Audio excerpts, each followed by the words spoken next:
This is a special video for out-of-state residents. I've been warning you for a long time about California coming after you for tax. There's actually a way that you can come in and out of California and still legally avoid the tax if you're a non-resident.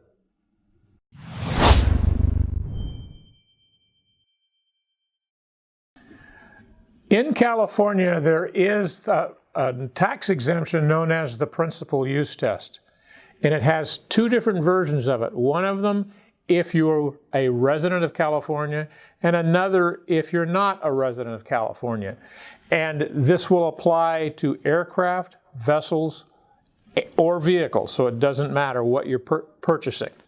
If you're a non-resident, and there's some steps that you're going to have to go through because California has kind of tricky ways that they can make you a resident of California, and those tricky mannerisms that they use are not necessarily something that is easy for you to find out about other than calling me and asking me to send you a copy of the fact. The difference is it has nothing to do with an income tax definition of whether you're a resident of California or not. So if you're a resident, really a non-resident of California, and you go to your Nevada or Wyoming or North Carolina CPA and ask him if you're a resident of California, he's always going to answer you from an income tax perspective. What will trap you is that for sales and use tax purposes, California does not use the income tax definition. They use definitions out of the DMV code. So all you got to do is call me and ask me, and I'll send you a copy of that.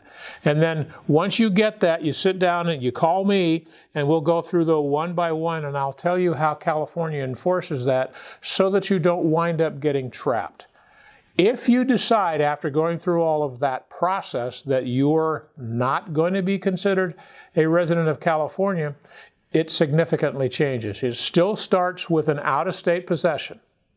Okay, but it only requires that you document in the first year that more than half of the time, and we of course will raise it to 60%, which 60% of 365, I like 220 days. So you can bring it in and out of California as long as we can support that there were around 220 days that it never entered California.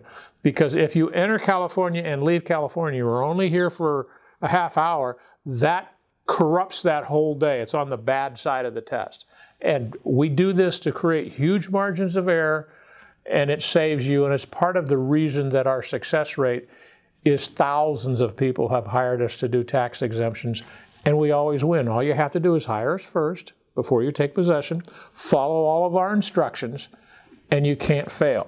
So if you're truly a non-resident, you could literally take possession in Oregon, bring the property, and again, it's an aircraft, vessel, or vehicle, into California for one day, then take it back out for 2 days, okay? And if you followed that pattern over the 365 days, you would be exempt of California tax if, once I give you the list, that you want to approach it as an out-of-state resident. So I hope that that clears it up for you. If you still have any questions, give me a call. My phone number is listed all over the internet, but I'm going to give it to you again. It's 916-691-9192.